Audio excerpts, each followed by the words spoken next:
Hey everybody, welcome back to another episode of Indie Game Movement, the podcast that talks about the marketing and business of indie games. I'm Andrew Pappas, I'm going to be your host today, and this is episode 260, where we're going to be talking about how to gamify your marketing using different assets. Gamifying your marketing is one of the many ways to increase engagement for your audience, but people usually don't think about how this can be done using different products. That's why today we have Shawn of HyperKinetic Studios to discuss how he took their game and adapted it to a comic, providing two standalone products that organically cross-promote each other, creating a super value-packed experience for both players and readers. So that's what we're going to be talking about right here today on Indie Game Movement.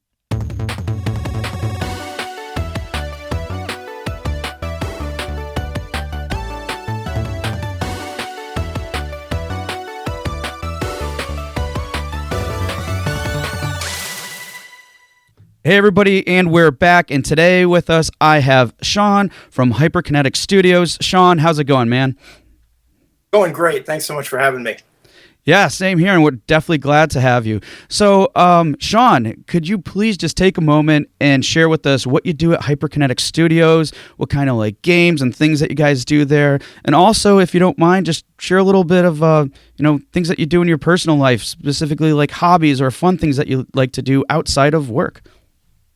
Sure. I'm a writer for HyperKinetic Studios. I'm mostly doing video games. I'm the lead writer of our RPG Epic Tavern, which is in early access now and available on Steam. Cool. I'm also writing the upcoming comic book adaptation, Tales from the Fantastical Crimes Unit, which it shelves in Halloween from Scout Comics. So that's coming right up.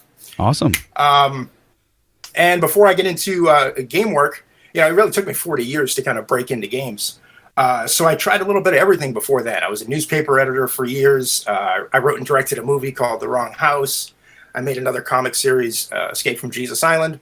So I'd kind of bounced around the indie ranks in a bunch of different, genres and mediums, trying to kind of find my foothold before eventually getting back to where I always wanted to work, which is games. Awesome. So for like hobby kind of stuff, I've got this terrible habit where I ruin all of my hobbies by doing them professionally. It's like I know that it's going to happen, and I still keep leading into it. Editing comics. I edit maybe 50 comics a year, mostly through Scout. Oh wow, okay. And the process of editing comics has completely ruined my ability to just read a comic for fun. Because my eyes go into editor mode where I just kind of like zoom in and I'm on each line word by word, I can't just like absorb it for fun because I'm paranoid that I'm going to miss something. Live sports is another thing I used to love, but then I spent 4 years as a newspaper sports editor where I'm on the sidelines and dodging bodies. I filmed mixed martial arts from a cage mounted stand where you got to like lean back to avoid punches. And you can't watch sports from the stands after that. It's just what do you. So I've kind of even movies, which I love. I was a film critic for years, and that kind of diminished my joy of that a little bit by oversaturation. So I've got this bad habit with hobbies. Fortunately, games have held up. They're the one thing that there's so much complexity to them that even with my natural inclination to overanalyze everything, I'll never reach the bottom of games. There's so much depth there. There's so much to study. So I don't feel like I'm ever going to burn myself out on that the way that I tend to with all my other hobbies. Wow. And I think that's a good point, and why I think games is so, because it's funny the whole thing that you shared about the film thing, because I was a film major, went to film school and did some of that, and then after that, like to an extent, it's hard. You're right. It's hard to like when you study things or do things for so frequently, and then you go to try to watch or enjoy that medium, you start analyzing things and you're missing out on the key aspects. You're like, oh, like for example, oh, that wasn't in the previous shot. Like, you're still looking at all those things that way. So, but yeah, with games, and that's the thing I love about games too, is just there's so much depth, like you said, that like you can try to overanalyze things, and you're like, okay, I'm just gonna burn myself out, and there's no point. I'm just gonna enjoy it for what it is. So cool, man. Yeah, and then and the thing is, when you get in this kind of muscle memory built up of taking notes while experiencing a certain thing, whether it's a sporting event or watching a movie, it just kind of wrecks your brain. Because then when you're not doing it, you feel like you're missing something. Like you feel like there's a part of the process you're supposed to be doing, but I don't need to take notes when I watch a movie anymore. So it's not helpful. But my brain still feels like I'm supposed to be doing it. Oh, okay. Wow. But you know what? I mean, hey, that's probably one of your superpowers, right? Like in where you can really use it as a strength sometime. And in some instances, it's just inconvenient, I guess.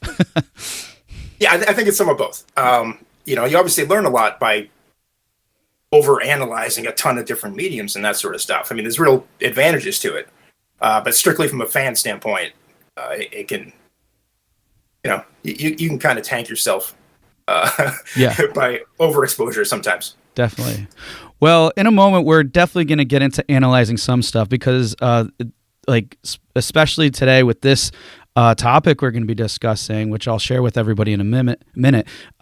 It's just something just really cool and love to dig into. But before we do that, I'd love to go into a little bit more about you by putting you through the Q Box round. And for those of you who aren't familiar, the Q Box round is just simply a series of random questions I prepared for Shawn here. And, Shawn, are you ready to go? Yeah, let's do it. All right. What's your favorite comic of all time? For a series, I would say the 80s era Savage Sword of Conan. I was 11 years old when Conan came out. I was exactly the right age to be just fully sucked in by it, and I just absorbed anything I could get from that story world. For a single issue, oddly, I'm going to go with Mad Magazine 227, which they did a parody. It was a horror movie parody called Arbor Day. And it was playing on the 80s movie tropes, where, Friday the 13th and Halloween and every holiday has its own horror movie. And it was just, a goofy play on that. But it came out when I was 10 years old. And it was the first time that I think I truly comprehended the whole idea of parody. And that you could tell a comedy story in the shape of a horror story, and that the juxtaposition between the two genres would create comedy. That the clash between these two things that you're doing added value. And that story was really the first time it clicked for me. And I started doing stand-up comedy at 16. And in a weird way, I think that particular Mad Magazine issue sort of lit that fuse. Wow, that's really cool. Like that realization from that particular magazine. And it's interesting you bring that up too, because for a lot of people who may not be familiar with this, in terms of, I think, delivery on some things, I'm thinking movie terms, and I'm sure the same could be found in comics.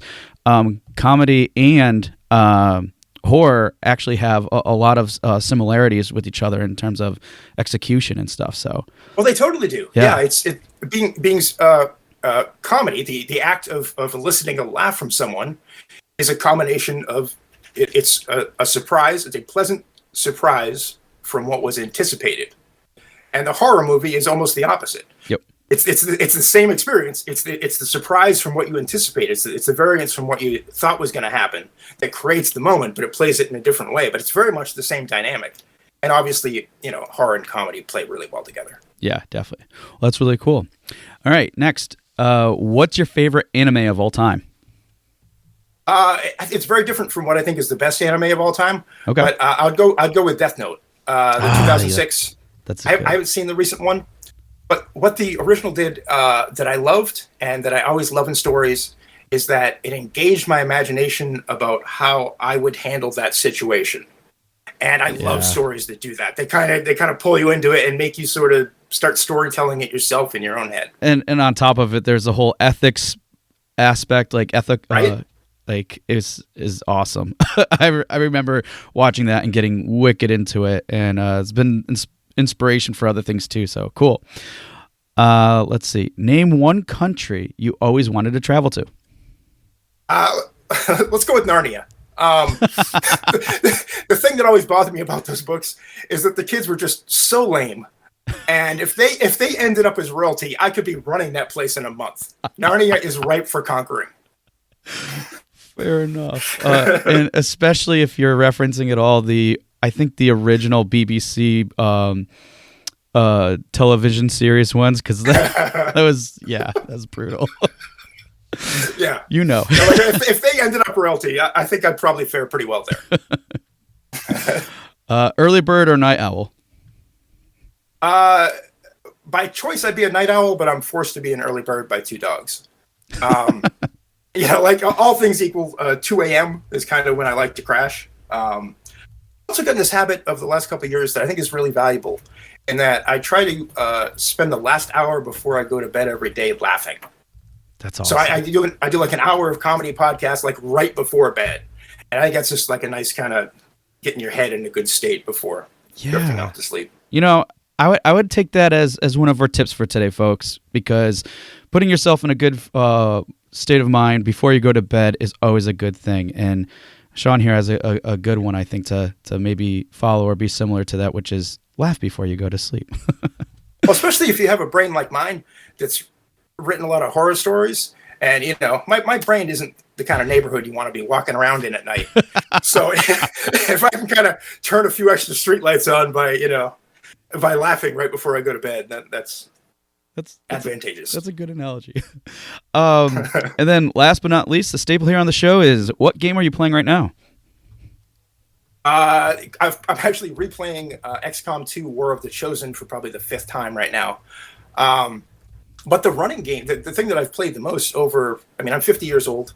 So I've been playing Madden for as long as it's existed. I've always been playing a franchise of Madden.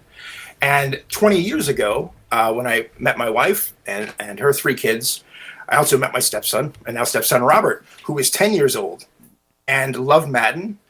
And my problem with the game was always that I would smash everybody. I'd played the game for as long as it's existed. I played every iteration of it, and I would just, murder anyone who played against me.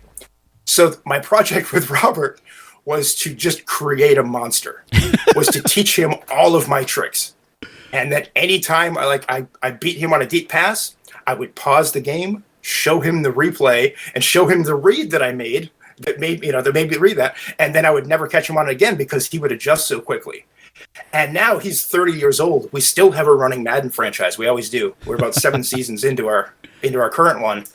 And we're now tied 3-3 on Super Bowls. I've built him into this monster who smashes me regularly now. So I have to keep getting better just to keep up. That's awesome. It's awesome. It's been a great experiment. And it was so fun starting off, when he was young, because the draft process was kind of overly complicated. It's a little hard to parse. So what I would do is I would put together every season these 50, 60 page scouting books where I would go through the entire upcoming draft class and write in kind of plain language a little bio for each of the players based on what we knew about their stats and everything. And he'd do all his drafting based on that. So it's just been a wonderful experience to be able to share that with somebody over the course of 20 years. Yeah. And watch him evolve into a player who can just beat the snot out of me on a regular basis now. It's great. Yeah, that is awesome. I mean, just to be able to from one, just to connect with him on that level, and two, to actually have a fair opponent. So. Right. Yeah. I often wonder if I went too far in that direction. That I shouldn't have held back a couple secrets. There you go. Well, thank you again for giving us a little bit more insight about yourself and doing the Q box round. But now let's get right into the topic here, and which is basically we're going to be discussing how to gamify your marketing. And I want to provide a little context here because, gamification in itself is kind of the process of keeping people engaged through somewhat gaming mechanics and things like that. And also in particular with what we're going to be talking about too is the use of gamifying other assets. And I know here on the show I've talked about assets before as primarily being media assets or creative assets like videos or images, but in this case I'm actually referring it to more, I guess, in a financial term sense, where an asset is something that can also create revenue for you, or a product, if you will. So just to clarify there. But yeah, that's what we're going to be talking about, is how to gamify your marketing with that context. And The other thing I want to share before we kick off with our first question is what we're going to be talking about today is, as Shawn earlier mentioned about him in comics and stuff. Well, Epic Tavern, the game, from HyperKinetic Studios, also had a comic book to go with it. And that's the asset and everything we're kind of focusing this conversation around, and how they used gamification within this asset. So I just wanted to give that top context there, because I think it provides a good frame for leading us into this discussion. So to kick off our question here, I want to go back to talking a little bit about gamification, because at the core, this is essentially what everything's about regarding the comic, regarding the game. And it's something that I would say a lot of developers may like to strive for, but it can become a little bit too ambitious sometimes.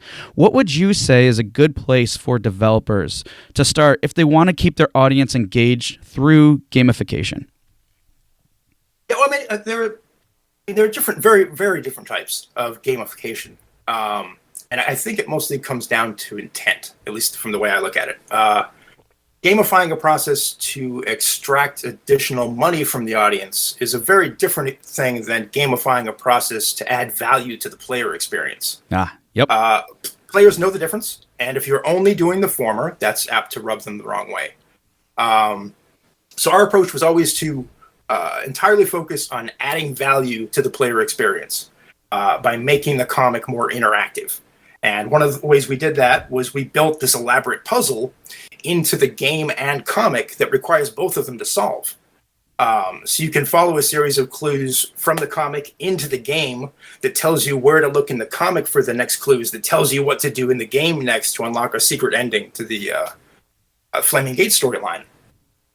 And, I'm old enough to remember Sword Quest on the Atari, which was this game and companion comic with like a real world puzzle that, you had to find the item, and it was actually hidden. And as best we can tell, that hasn't been done since the Atari. I haven't been able to find any other examples of a comic game crossover puzzle, which seems really weird, because it's this cool concept that sort of got left behind for no apparent reason. So we're bringing it back. But my big problem with Sword Quest is that, and that I was dead set on avoiding with ours, is that neither the game nor the comic for Sword Quest was the slightest bit enjoyable on its own. It was just a vessel for the puzzle. Yep. They made no effort to stand alone. The game was terrible. The comic was, super bare bones and just there to, give you the ciphers you need to solve and stuff. And I really wanted to avoid that. So the way I did it is to ensure that I didn't stumble into that trap, was that I didn't even design our puzzle until after the entire issue was written and drawn. Okay. Then I built it in out of existing pieces so that I, could head off the temptation to shoehorn something in that, is only there for puzzle reasons. Yeah. I want to say too that I really like how you let in that because with saying, reasons for like gamification, especially in the context of, like I mentioned earlier, as an asset, but boiling it down to intent and value. So even if some things may come off, to put in the more general sense, if they may come off too ambitious, if you look at those two things, how am I want to do this, but I don't want it to be ambitious or whatever, or get out of hand. What's a good way to kind of like set my framework, and approaching it from what you said, intent and value perspective is what I would recommend too, is definitely the way to go. Because once you get into like money aspects and all those other things, like, oh, it's something else we can create revenue from and everything else, that sounds great. But like you said, players are savvy. They'll pick up on that stuff. So I love that you led in with that aspect. Yeah, and it's a question of, are you giving something to the player through your gamification, or are you extracting something from them? Yes. Yeah. Definitely good way to look at it. Well, thank you for kicking that off. And I want to kind of now go into kind of like the strategy of this, because again, it's pretty interesting. When you guys were looking at, different ways to market Epic Tavern, How did the idea for creating the comic for the game come about? Now, you mentioned about, I'm sorry, I forget the title, but the Atari game with the comic. But was there anything Sword else Quest. out? Sword Quest, thank you. Was there anything outside of Sword Quest that kind of gave you that idea, outside of the idea of it, okay, no one's ever done this before, but what other factors came into play? It was really a question of just being open to opportunities that presented themselves. Because, I've been making comics on the side for years. And I edit a bunch of comics through the Black Caravan imprint of Scout Comics, which is like this imprint that focuses on horror, sci-fi, and fantasy. And I had this kind of standing distribution offer from them, as well as a front row seat to see how their books were performing on the market. So I was confident that we could at least make back, our investment. So I brought the idea to HyperKinetic to adapt Epic Tavern into a comic. And, after a bit of back and forth and number crunching, they gave me the green light to, kind of assemble a team and make it happen. So it wasn't a thing that we were organically looking to do or looking to do from the start. It was just that while working with Black Caravan, I saw an opportunity space. So I brought it to my studio, and, they're flexible and savvy enough to be open to new unorthodox ideas, and they were all in. That's cool. And I like too how it was more from, because I know sometimes like people may come up with ideas similar to a comic or some other medium to kind of use as a means to, whether it's creating awareness or providing value or whatever the case may be. They might look at it just from, maybe those standpoints or not necessarily think about the other aspects of it. But you're looking at it from a not just a creative standpoint in terms of creatively doing something different outside of the norm, but you're also looking at, probably what other opportunities existed, and based off of your background and other things, those things started to kind of present themselves. So probably a good thing to look at it was there too. You guys didn't simply just, or you didn't come out and just pitch this out of the blue. The opportunities have presented themselves. So maybe it's a good thing to take away in terms of, well, see what like opportunities present themselves before just saying, wow, this sounds awesome, let's do it. Exactly. Yeah. I mean, I had been working on Epic Tavern full time for 4 years before I pitched the comic. Yeah. So it wasn't just that it's a cool idea, we should find a way to make it work. It's that I liked the idea years ago, and I was just watching and waiting for, an opportunity that I could be fully confident I could go to the company with this and have it be successful. And it took, almost 4 years for that opportunity to come up. And it was because I was editing through Black Caravan and, just the opportunity space presented itself. Nice. Now, outside of the opportunities and everything else from that perspective, to me, it seems like the player base for Epic Tavern definitely had some overlap, or at least some affinity with the audiences that are, interested in comics. And I'm just curious, what was the process like to determine if this was the case, if there was that overlap in audiences between the game and the comic? Yeah, that's actually an interesting question. We're certainly hoping that's the case, but our approach was actually to not rely on it. Okay. And instead create a comic that could succeed on its own. So that someone who doesn't play video games and has never even heard of Epic Tavern could still really enjoy the comic. We didn't want it to just be an extension of the game that's only enjoyable to players of the game. And I was confident that with the setting we had and the stories we had, that we could make a comic that could be entirely successful on its own, even without the game tie-in. So I always treated it as less of a straight adaptation and more of a comic set into the story world of Epic Tavern. And I think that's a key distinction. Here's how I look at it. If I'm walking through a comic book shop and I see a Warhammer comic on the shelf, if I don't play Warhammer, my eyes just keep moving.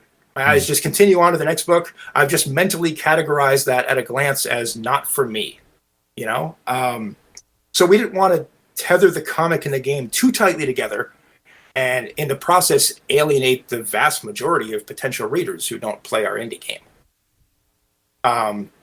So the key was obviously we hope there's overlap, and there definitely seems to be overlap. There's been a lot of interest from our players about the game, but we wanted to make sure that we weren't dependent on that, and that the comic was its own thing. Yeah, and again, this kind of goes back to what we were talking about a moment ago, whereas like, talking about the opportunities and such, but also I think it's good approaching it from the way you did, because having having that two separate essentially entities and being dependent on them on their own, just I think really helps focus on providing that much more value. Again, because Yes. and I love how you structured everything based around one more time, and I will remember the Atari game you mentioned. Sword Quest. Thank you, Sword Quest. Because again, that was really a sticking point to not do that. And again, it still comes down to value and intent, because even without knowing for sure if those audiences overlapped or whatever, well, the comic, and I'm sure possibly the game to some extent, can serve as a means to kind of like cross promote. That really wasn't the focus. It was just still providing a single entity experience that provides great value, and then also has the ability to cross promote, not leading with the cross promotion now. Yes, because when you lead with cross promotion, you alienate anybody who doesn't care about the game. Right. That's really the thing. Or vice versa. Yes, exactly. Yeah. And unfortunately, we were low enough risk that we didn't have to face a tremendous amount of pressure. Yep. We were coming out with through a comic imprint that's already successful. It has a fan base. There are people who buy all the Black Caravan books.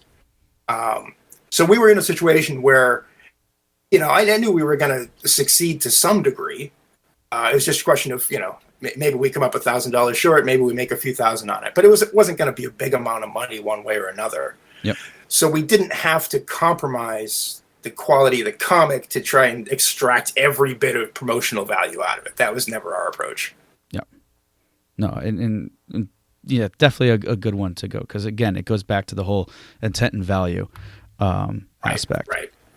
So, I obviously at the beginning of this project and everything, the game was the main focus, and obviously, as you shared with us already, the game and the comic had to be treated as separate projects. And I was just curious, because again, I'm trying to speak to anybody who's looking to possibly do something like this in the future or whatever. What type of resources were devoted to each project? And did they have like separate marketing plans, campaigns, and things like that? Yeah. HyperKinetic gave me free reign to basically assemble a team and basically make the comic as a side project. They provided valuable feedback on the script and concept art and a budget, obviously, which helps. But the creative decisions, were mine to make. For better or worse, this is always going to be my baby, and I knew that going in. And that leads to a tremendous amount of, self-applied pressure, to reward their trust and make a great comic, which, fortunately now we've done. And man, we got this sent off to press yesterday, and I could not love this issue more. It is just top to bottom the highest quality execution that has ever existed of one of my stories. It's just I'm madly in love with it. I can't wait till we can share it with everyone. So what we did is I basically, we didn't want to take any studio resources because we didn't want to slow down development of the game on anything. So I just kind of built everything on the side and kind of put together a team of people that either I've worked with before or I knew through the comic book world. The first one was Steve Mardo, who's our main artist, and he's phenomenal. I mean, if you look up Tales from the FCU, just Google it, look up some of the images there. His artwork is just amazing, and his character designs are so good, which is super important for a fantasy story. And Steve had somehow never really landed a book that could fully showcase his talents. So this is kind of a win-win for him. He'd been looking for a good opportunity that had some real meat to sink his teeth into, and and Black Caravan's publisher Joe Schmalke had raved about Marta to me. He said, "This guy's great. You should really look at him." And he kind of put him on my radar, and that's become the best partnership ever. I mean, Marta and I are like brothers now. And then the next big piece of the puzzle was coloring. And for that, we got Steve Levine, who did the original Teenage Mutant Ninja Turtles. Oh, sweet. Yeah. So, 10-year-old me, in retrospect, is geeking out in the background with the knowledge that I'm working with the Turtles guy. So Steve colored the original series, but he also did most of the early merchandising artwork, so that when people picture the Teenage Mutant Ninja Turtles, the image they're usually conjuring up is like what was on the lunchboxes and T-shirts and that sort of stuff, and that was all Levine. He did almost all that stuff. So bringing on someone who is just this master of color and has this wonderful, vibrant style to kind of bring this to life was the best call. It just took everything to a whole new level. So basically, everyone but me at HyperKinetic just continued on with business as usual while I put this thing together on the side. Nice. And you were the writer for the game anyways, correct? Or one of the... Yes. Okay. So a few things I want to call out here that I think are great one is first off, you said we didn't want to take resources from the main project, which was definitely the game. I mean, yes, you had a budget allocated for the comic and everything, but for the game. And then and I think that's important because clearly at the end of the day, the focus is still the development of the game. And it's important that the players and readers know that too. That they don't think that we have taken our attention off from getting out of early access while we're getting distracted by making comics and other stuff, Right. And thank you for clarifying that because we see it all the time, folks, when whether it's life that happens or anything else with the production of a game and people don't hear from you right away, then they start wondering. So again, even in our last episode with Bruno, he mentioned simply how, hey, just let people know that stuff's still going on, even if you're busy or whatever, even if doesn't seem like much that they would care about, let them know. And so I love that you provided that distinction too, because it carries through with everything. It's like, hey, because if you're giving the signals that are like, hey, we're making a comic now, and then you don't hear anything, type stuff, like, well, now they're like, oh, now they're making comic books. And if you're a studio making... You could totally trigger backlash among fans that have been waiting to get out of early access. And And I think that's a real concern. Yeah, and I think that's a good way to look at, don't look at resources just from the terms of time and money. Look at it also in the forms of transparency and communication. Because and goodwill from your players. Goodwill from your players is a resource. Yeah. You don't want to squander it. Exactly. And another thing I want to call out too is opportunities again. So when it came down to looking at this team, you're treating it as a separate project and stuff. And I want to call, I can't remember the episode number, but the one we had with the Game Bakers making, oh man, I can't think of the Boss Rush game or whatever, Fury. One of their main goals and focus was we want to reach out to the best, I think it was electronic musicians out there, because we think, and I think one of them, they reached out to Daft Punk, which I think they got turned down, but they're like, but we wanted to aim high and everything. And from the sounds of it, I'm not too familiar with the comic book industry, but I mean, you had a really high caliber team that put in all the efforts, and also you were seeking those opportunities. There was right opportunities, like the first gentleman you rented, the artist.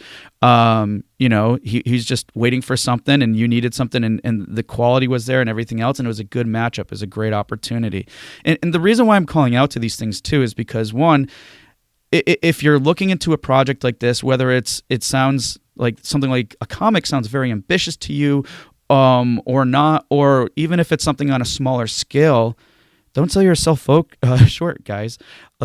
Look for those opportunities and see how they can align, and also meet at that high quality of standard, because clearly it's I know the comic just went to print at the time of this recording, but you really want to kind of set those standards higher than what you think you may, even if you think it's not possible to achieve, go a little bit higher. And it sounds like that's exactly the same process that you guys went through for this. Yeah, and the key, one of the things I always look at is any problem that can be solved by networking instead of by throwing money at it. That's always a value. That's always the way to go if you can do it. And fortunately, I had this great network of, in the comic world of creators that I know, and and I've got a decent reputation there. So it's not difficult to coax someone into wanting to work on a project I've written. And it just just worked out. Everything just kind of fell into place. I said fell into place, but I waited 4 years for the opportunity where I could see the pieces positioned to fall into place. Yeah. It didn't just happen. No, good point. Now, it's kind of funny. I'm looking through the questions I prepared here, and I'm realizing that there isn't too much more we've actually talked about from the gamification sides of things. I know you mentioned some stuff briefly, but I was hoping that maybe you could elaborate a little bit more some of the gamification aspects that the comic has. I think prior to us recording this right now, excuse me, you mentioned something about the covers, but earlier you did mention something about puzzles. Could you please just share a little bit more about what are the kind of those gamification aspects that the comic poses, and are there anything in the game that references the comic? Sure. Yeah. One of the things we're doing with variant covers, we have 10 different covers of our first issue, is we're creating, every cover comes with an in-game reward. Okay, cool. It's a powerful artifact that is an Easter egg to wherever you bought that cover. One of the things that Black Caravan does is they set up store-exclusive deals, where a store will get, say 250 to 500 copies of your comic with a cover that only they have. Nice. And it works out well because they'll sell those for like $15 to $20 because they're limited edition. And, they paid $5 for them. Yep. So it's a good deal for stores and incentivizes them to, promote your comic. And at the same time, as the creator, it guarantees you several $1,000s in sales before you've even gone on sale to the public. So it's this really nice kind of safety net it works really well. And we wanted to take advantage of that. So what we do with the rewards is, and this was tricky because the game is on multiple platforms. Mm-hmm. So if you're trying to figure out how to set up an in-game reward that's going to work on all the different platforms, you try to set up like codes. There's all kinds of, there's ways it can be done. But I wanted to do it without using, and again, this is separating the comic from the game. I wanted to solve the problem without using any engineering hours. I didn't want to have to pull any progress from the game, any forward progress in the game, to figure out how to do these in-game rewards. So one of the things we have in Epic Tavern in our narrative engine is the ability to check to see if a certain character is in the party at the time and branch the results if they are. So what we did with these covers is it's the instructions on the inside of the cover gives you the name of 4 heroes and the name of the quest to send them on. And if you send those 4 heroes on that quest in the game will check, it'll recognize all 4 there, and it gives you the special item. Oh, so it gives us this kind of workaround that we could do right within our existing engine. It didn't require any additional programming at all. Just some string command wrangling from me. And it incentivizes our players to go out and collect all the different covers, which is always nice, for all the different rewards.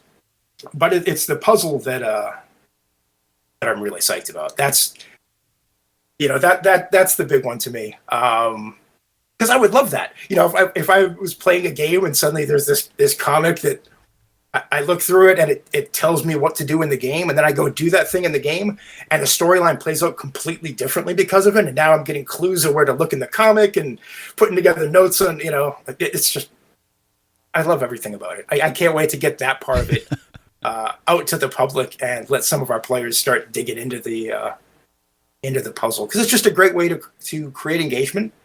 And, like we mentioned earlier, it's a value add. We're not extracting anything. I mean, you know, we're kind of encouraging them to collect the variant covers.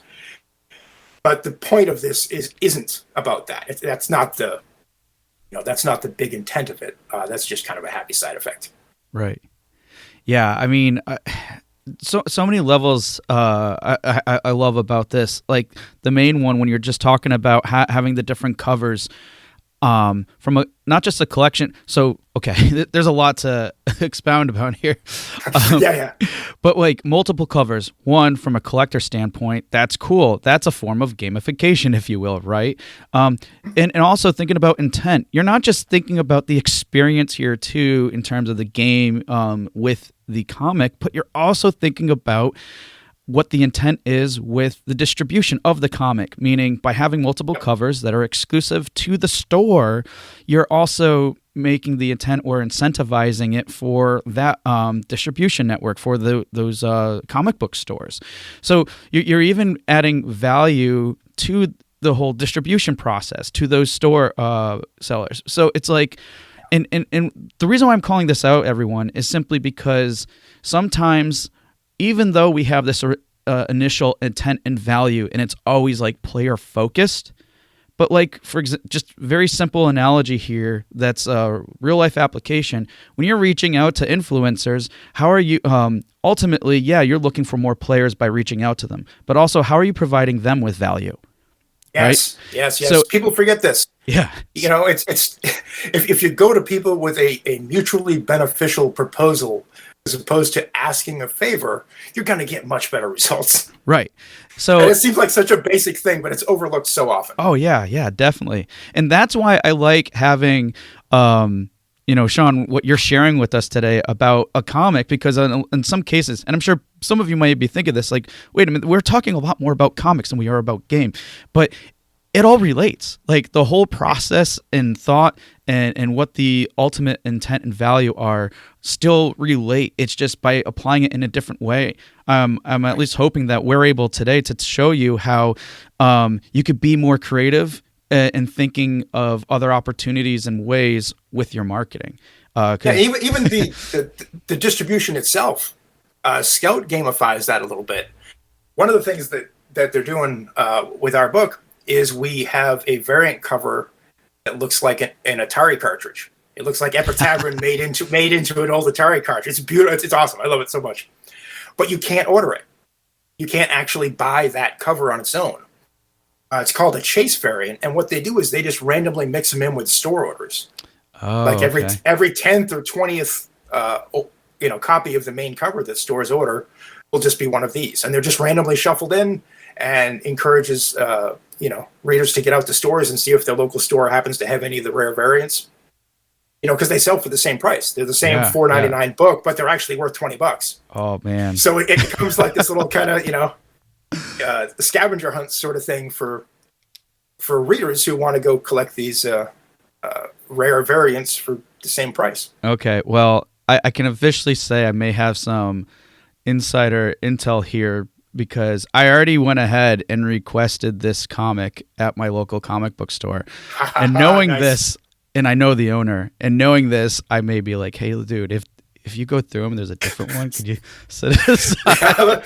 let her know to see if we can stash the Atari Chase variant for you. Yeah, right? It's a great cover. We modeled it after the Adventure cartridge, the old Atari Adventure game. Okay, sweet.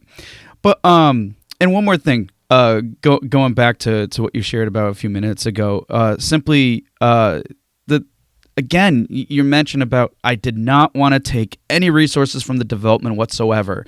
So you made that process in terms of like the puzzle and everything else, like all in game. It's almost like seamless. It's seamless. So in the sense of, there's like if a code was to pop up or something, or other information, let's say in game or whatever, that can really take players out of that experience. But now getting that information from the comic and making references to the comic, that whole the experience isn't ever, I would say, interrupted or right. Yeah. abruptly interrupted, which I think is just brilliant to do that, because so many times it's like, oh, look, here's a code to do something. Like, for example, the only thing that popped in my head right away, and I'm not complaining about this because I still like that this happened, but it's still abrupt. When I was playing Fez, And there's one part they're like, here's a QR code. And I was like, wait, what? I'm like, I need to get out my phone now and do something else. And that was an interruption to that experience. Was it cool? Of course it was. Like, I never saw that done before in a game. I'm sure it's been done before, but that was my first time experiencing it. And it took me out, and I was like, okay, whatever. But still, it did remove me from that experience, but in the case, just the level and degree of thought that was put into this to make sure that these things still stood on their own, and that, like, through the cross promotion, essentially, that they wouldn't interfere with each other either. It's just and then it plays out organically in game. Right. You know, it's the reward happens in the story as well. It isn't just some external thing that happens. Like, I'll write an additional stage where you receive that item. It only plays out if you hit that. So it's not just this item just, randomly gets thrown at you. I work it into the story. There's a reason why you've been given this extra item. Yeah. No, it's great. So thank you for sharing more about the whole, like, gamification side and how it actually really plays into the experience. So. Oh yeah. Well, I want to shift focus a little bit now and talk about kind of like, goals and risks type stuff, because I'm sure in general, like, taking on another big project and stuff, and I'm sure a lot of this was done anyways, but it's not necessarily, like, as we already identified, like, conventional. Like, this is kind of an outlier, if you will, because no one has really done something to quite this extent. But I was also curious. I mean, bottom line, yes, some sales are important, but I'm not focused on that. What I'm really curious about, outside of sales, what other goals were set for the comic book? Just to make a great book. That's the only thing. Even more than sales. That was what I was working on. That's been my entire focus. Sales will take care of themselves. We're going through a real publisher. We've got some people behind. We've got players behind us on Epic Tavern. I've got a little bit of a reader base on my own. So we didn't have to be concerned about sales, really. We obviously wanted to do well and all that, but that wasn't our driver. Our driver was just to make something great. And we had the advantage of this being, like I mentioned before, a very low risk experiment. So we didn't have to compromise in the name of trying to sell stuff. We could just create what I thought would be the best experience, because I've been writing Epic Tavern full time for 4 years. Yeah. And I have, we have 160 playable heroes in the game, hundreds of quests, thousands of encounters. I mean, we just this mountain of story to pull from. And being able to just dig through that and find all my favorite pieces and all my favorite storylines and my favorite characters, and then just build something new from them. Not a straight adaptation of the game, but a new thing built out of the pieces of the game. Yep. And, and in terms of goals, another one just personally, I think Tales from the Fantastical Crimes Unit is begging for an animated adaptation. It's a Monster of the Week format. It has lots of funny characters. You could adapt our first issue basically shot for shot. That didn't happen by accident. And comic properties are being snatched up like crazy right now. Yeah, I was going to say. Including a few Black Caravan books that I edit have been snatched up for animated adaptations. So when I was going through all this pile of Epic Tavern storylines and stuff to figure out, what we should adapt, I was always super conscious of what storylines and what structure would also work as a TV series. And an overworked agency tasked with investigating crimes committed by mythological creatures is a solid series pitch. I totally watched that show. And by the flip side, a comic book called Epic Tavern that's set in a tavern and it's about running a tavern, that wouldn't be any good at all. That's not interesting at all. It's a fascinating concept for a game where you're running the fantasy tavern that, engages your imagination and all that. But as a comic, not really. So we needed to find something that really lent itself to the medium. Find which story would be best for this medium, not just how do we shoehorn the story of Epic Tavern into another medium. Yeah. It's about how do we create something that is designed for this medium, exclusively. And I think that's important for writers anyway. And you get some backlash from this from some types of writers who kind of think that, identify themselves as I'm a novelist or I'm a comic book writer. And I look at everything. I don't view any of my stories as belonging to one medium. I always have an eye on adaptations. And Tales from the FCU was the most adaptable to both a comic and a TV series. I mean, it's just shovel ready.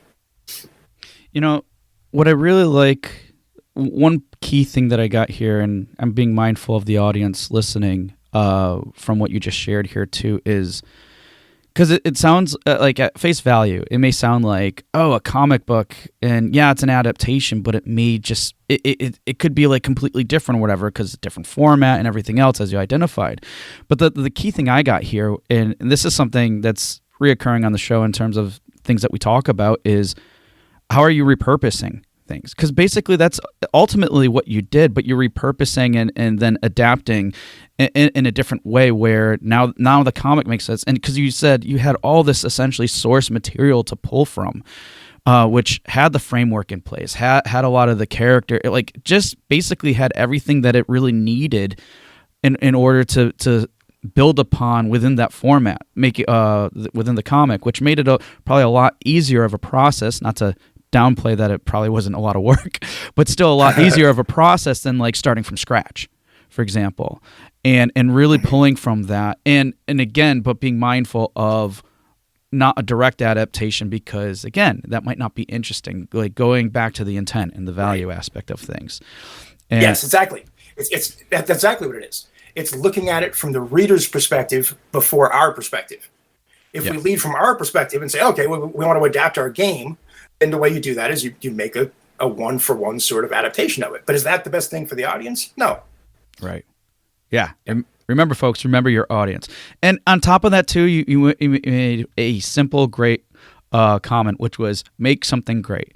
This is applicable to games, but you're applying it also to the comic, because what's one of the key things that come up in this conversation? Opportunities, right? Well, if you take the effort, and maybe it might be a little bit longer than what you would like to do, it's still important to implement, execute, and everything else. But if you lead with the focus or goal of making something great, you're already looking from a personal goal too. That would be awesome, and there could be that potential of, maybe it could be an animation series or something like that. But by making something great, you're also potentially opening up a lot of other opportunities too. So again, it comes back into to that whole kind of theme that we're seeing here a little bit in terms of opportunities. So really cool stuff there. I want to get into one more thing too, which was just talking about. Actually, I apologize. I'm kind of losing my place, because there's just so many awesome things that we're discussing here that I just I knew there would be a lot coming out of this. I didn't expect it would be to this degree. So it's excellent. It's always good to hear. It's just really awesome. Yeah, I've been neck deep in this for a very long time. So it's interesting to be able to talk about some of it finally. Oh, cool. Well, I guess one thing, and I know maybe there's anything else that we haven't talked about earlier, then I'd probably like to go into some lessons learned. How important would you say was it that both products enhance the experience for players and readers alike? We hope that would be the case going in, but it's hard to articulate just how different it feels playing Epic Tavern after having read the comic. It's way beyond anything we had expected going in. It is greater than the sum of its parts by a wide margin. We were very much caught off guard. Our connection to the heroes from the comic is now cranked through the roof. Whenever we're playing the game and controlling those heroes, we get weirdly overprotective of them and crushed when something horrible happens. And it's not just the characters; it's these environments. Now that we've been able to, because most of Epic Tavern is text. It's a text setup. There's visual components and stuff, but most of the story is just words. And having now seen full illustrations of so many of these environments in the comic, like the Haunted Carnival, the Lost Menagerie, it just totally changes the feel of experiencing those storylines in the game. At the end of the day, Epic Tavern is an imagination engine. That's how we look at it. It's a storytelling engine, and where a lot of the action is text. You're sort of writing the story of your tavern and your ever-changing roster of heroes as you go. So shoveling all this new visual fodder fuel into the imagination engine has cranked it up to levels that we hadn't experienced. So much so that we're now looking for ways to use more of the comic art in the game itself. Initially, the game fed the comic, and now the comic's starting to feed the game. Where we're looking to do pop-ups, because we have all this great artwork of our story world now. So we'll do little pop-ups that show you the location, that you're entering with your heroes. And maybe like some little comic book cutscenes with some of the action. And one of the things we're super psyched about is that Steve Marto, the artist from the comic, will be doing hand-drawn portraits for all the characters in Epic Tavern. Oh, okay. So those will be displayed on their character sheets and when they're adventuring. And right now we have kind of automatically generated, 3D renders, based on the 3D model of the characters and stuff. And it's kind of bare bones. But having these actual hand-drawn portraits for all 160 playable heroes, it's just going to completely change the feel of them and your connection to those characters and your bond to them. So I mean, it wasn't the products enhancing each other. We really didn't know coming in what to expect. But now that this first issue is done, and we love it like crazy, kind of integrating some of the artwork and visual style of the comic into the game itself is just a super no-brainer. And that wasn't something we expected. It kind of caught us off guard. And again, it's just looking for opportunities. When we saw how much we loved the comic and how much great visuals were in there and how it affected our personal experience of playing the game, we're like, oh, we need to find ways to share that with players. Add that value to them. Yeah. Yeah, no, I love it too, because again, it goes back to kind of like, oh, well, we're really digging this right now, and it would be stupid not to repurpose this in the game, right? And now, exactly. and like you said, they keep feeding into each other, and it's still doing so in a manner that it's not disruptive. It's still seamless to the experience of whatever that medium is. Yes, and neither has to compromise to do it. Yeah, that's the key thing. Yeah. So yeah, and it's cool too, because like one thing you just shared as well is simply, we had some original ideas about stuff, but we didn't necessarily know exactly how it all play out. But as the projects continued, those things started to surface, and I guess what I want to say is you can't plan for everything. I mean, to an extent, you can have a vision, you can have some framework or plan to work from, but never expect that you have to follow to the T, because if you're doing that, you're not going to see all these other opportunities. Yeah, and there will always be branches that pop up in the path in the process of making anything. And if you get too locked in on, okay, this is the design, this is the goal, this is what we're doing, these are our benchmarks, and boom, boom, boom, boom, and you get everything too locked in, you're just going to miss out on some great opportunities. Yeah, definitely. All right. Well, before we close here, I want to shift into some lessons learned. And one thing I'm just curious about, because again, like, I think you were a great asset for the team because you just had so much experience in all these different areas. You've been involved on the project so long and everything else. But I would imagine that there's still challenges that came up. So were there any particular challenges that you faced throughout this project, and what were the ways that you overcame them? Sure. Yeah. I mean, there's nothing easy about making comics. I swore after my last series ended that I would never run another series. It was just, I love the people I was working with, but it was just such a terrible experience all around because we didn't know what we were doing, and we made every rookie mistake. It didn't matter how hard we grinded because our model was wrong. So we just ended up running ourselves into the ground for nothing. But then 6 years go by, and in that time I edit maybe 150 comics. And I kind of study the art form and the market, and I've got a much better feel of things now. And suddenly I see this opportunity with Black Caravan and Scout to bypass all the pitfalls of my last series and do things right this time, and this opportunity shows up as I'm spending every day neck deep in an intellectual property as narratively rich as Epic Tavern. It felt okay. Let me quick tangent so that next reference makes sense. When I was a kid growing up in Maine in the 70s, one of our activities we would do in the early spring was called iceberging. And this is like as the frozen rivers were just starting to thaw out and move again, the water would be like densely packed with big floating sheets of ice of various sizes, durability, and speed. Yep. And the game was to cross the river Frogger style, jumping iceberg to iceberg, which required, obviously planning several moves ahead and kind of looking at how the landscape is shifting. And then you had to wait for the perfect opportunity and then just go without hesitation or you were doomed. So looking back at it, obviously stupid thing to do as a child, but it's become a lifelong visualization technique for navigating complex situations where I need to plan multiple steps ahead in an environment that's rapidly changing. And what it really comes down to with the comic is that through Black Caravan, I saw a clear path to the other shore, where we could expand our IP for almost no risk and what seemed to me legit potential gain. So I just started jumping, and that's really what it was. I'd been waiting for years and kind of watching the formation of the different ice flow and stuff like that. And suddenly I saw a clear path across. And that's when I brought it to HyperKinetic, and we just took it and ran.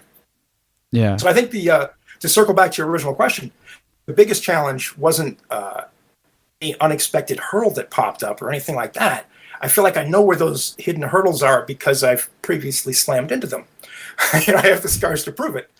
The main challenge has been the energy exertion required to kind of make sure everything develops on track and stays on track. Yep. 10 covers means coordinating with 10 artists, a few colorists, the 10 stories you got to keep happy, plus the interior artist and the colorist and the letterist and the publishers and then promotion and on. I mean, it's a lot. So, my follow-up to that then, because you're right, it is a lot. How would you keep that energy up and that focus and that vision? Every time a new page comes in, I'm just dancing around like a kid at Christmas. I just because I've been writing these characters for years and never got to see them other than the kind of automatically rendered 3D model, which is it's a very different experience. But now I get to see these these characters that I love and that I created and I've been writing for years, and now they're like splashed out on the page and colored by the Ninja Turtles guy. It's just it's this phenomenal experience. But you have to really be cognizant of how much energy you're putting out, even when you love the work. Yeah. Because it'll drain you. I mean, it'll just, there's only so much in the tank. And kind of learning how to step back a little bit every now and then and recover is super important. And that's one of the things I've learned from HyperKinetic. Coming in when I first started with them, I had lots of bad writing habits. My biggest one was that I didn't believe in burnout because I'd always been able to just work and work and work and work, and I love it and everything's great and everything. But I didn't properly respect it, even though they warned me over and over again. You should probably slow down. Like, no, I love it. So I just, I'd wake up and I'd write 16 hours a day on Epic Tavern and go to bed and wake up the next day and do it again because I was having so much fun. But what I eventually learned the hard way, after ignoring all their good advice, was that burnout's real, and there's only so much you can do, and when you got to learn to realize when you're hitting that point, and just back away. Their kind of philosophy is that any hours worked over 40 are useless. Yeah, you hit a point of diminishing returns really around 30 or so hours of creative work, and anything after that, you're putting more energy in to get something that's not going to be as good out. So they've been really good about and Tomo Moriwaki, who's one of the co-founders of HyperKinetic, in particular, has been my mentor on this issue of getting me to slow down and take a break every now and then and relax, and not everything has to be a sprint. This is a long game, and we're going to be doing this for years. Just so that's been really helpful because my instinct was to sprint and crash. And what I've learned over the years is that you can cover a lot more ground at a steady jog than by sprinting and crashing repeatedly. Yeah. No, perfectly said. And I love that you shared that too, because I think in general, when we all think about burnout, it could potentially come down to like, just crunching environments and stuff. But beyond that, like in your case, it was burnout from like energy exhaustion. It's like you always have all this energy and everything, and then it gets to a point where like, oh, like it crash, like you said. And even if you have that flow of energy and stuff, like just make sure like every person knows themselves, right? To an extent where doing that self-evaluation, be like, okay, could you put in a little bit extra effort? Oh, of course, you could probably always do it. But is it going to, pay you forward? Is it going to make what you're doing great? Well, and if you get that loss on return or whatever, just because you're putting that much more, you're not helping your project, you're not helping yourself.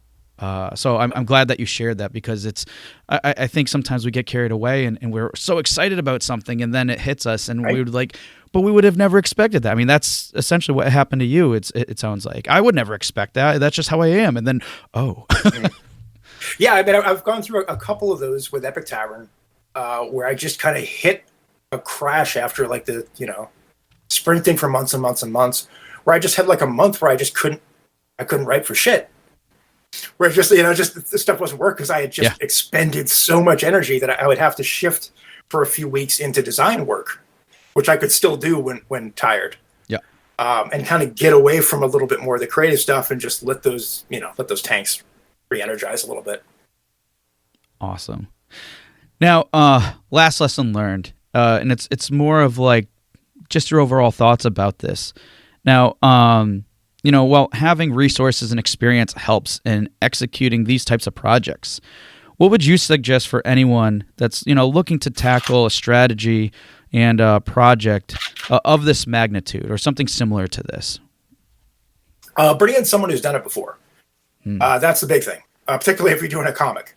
Someone who has finished and shipped a comic and who knows the market, which are actually two very different things. There are lots of people who can make a good comic but don't know anything about selling them. If you try to just kind of instinct your way through making a comic, it can go all kinds of wrong. There's so many moving pieces and there's so many little things that if any one of them goes off, it just feels a little wrong when you look at the page. There's so many moving pieces. It's worth bringing on someone who knows where the landmines are, or you're going to find them the hard way. Or, if you have a budget, just call HyperKinetic and they'd probably farm me out to do it for you. And the other thing is that comic art is a visual storytelling language all its own. The fact that someone is an amazing 2D artist doesn't at all ensure that they'll be able to draw a decent comic. Their sequential art is a highly specialized skill. It's not something that you're probably going to execute well on the first try. So it's worth bringing people in who know what they're doing.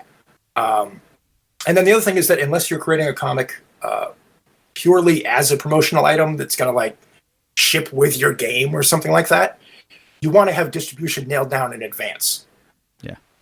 Self-distributing a comic is a full-time job. I've done it. It's awful. You don't want that. That's not a thing you want to be doing, especially as a game dev, because it will consume your whole life and give you almost nothing back in return. So leave the distribution to a company that knows how to move comics and get you on shelves, and you'll be much better off for it. And the advantage that comes with that is that if you're adapting a game that has an established player base or something that's expected to launch and have a base where you can bring your own audience with you, that certainly helps you in pitching to a publisher. The fact that we were a game adaptation, made this a no-brainer decision for Scout. Because, we weren't building our audience from scratch. We could kind of bring a little bit of juice with us. Nice. Yeah. And again, I think that holds really true is if you're looking to do anything to that, to this level, definitely you got to look at people who have done it before, have that experience and everything. I mean, let's put it in a very simple term, like even with like companies as big as Google. Why do you think they buy out all these other little companies? Do you think Google can probably spend the time and resources to develop what these companies are doing? Probably. Do they want to? No, because they don't have to. Exactly. It's would be far more efficient to buy them out and then do their own thing as they see fit to it, compared to starting from scratch. Like, do they have the manpower, energy? They have everything that they need to do it, but they don't, because it's not effective. It kills time, and time is very valuable in those cases, especially when making those types of moves. But anyways, that was a simple. If you could let somebody else kind of do all the kind of groundwork and iteration and failing at the ground level and concept level and stuff, and then just swoop in and grab the results that worked well. I mean, that's obviously a pretty good model. Yeah, exactly. All right. Well, as we close, first I would love for you to share, I don't know, like your, because we discussed a lot here. There's a lot of good takeaways. Yes. What would your, let's say, top 3 suggestions or tips be for any indie devs, looking to maybe do something to this level or even something similar? Sure. Okay. 3. So, I mean, obviously every situation is different. So these are just 3 things that kind of work for me. 1, keep an eye out for low risk opportunities to expand your IP in unorthodox ways. I think that's super, super, super important. You could almost put that as number 1, 2, and 3. It's a very important thing. Keeping your eyes open for unexpected opportunities is a good habit to get into.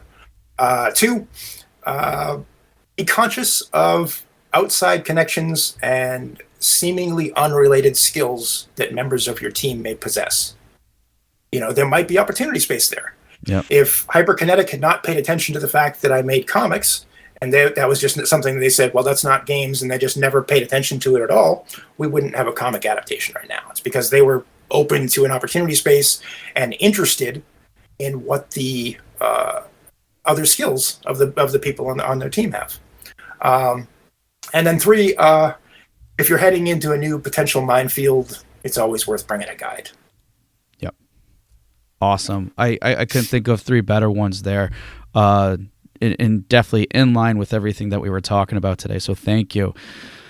Well, Shawn, this has been absolutely amazing. Again, I can't say how much like I was expecting a lot, but it still was way more than I anticipated. But before we go, which is amazing, but before we go, please share with people about just where they can find out where to get Epic Tavern, what they can do to pick up the comic, which again, the title of is Epic Tavern Tales of the Fantastical Crimes Unit, or FCU.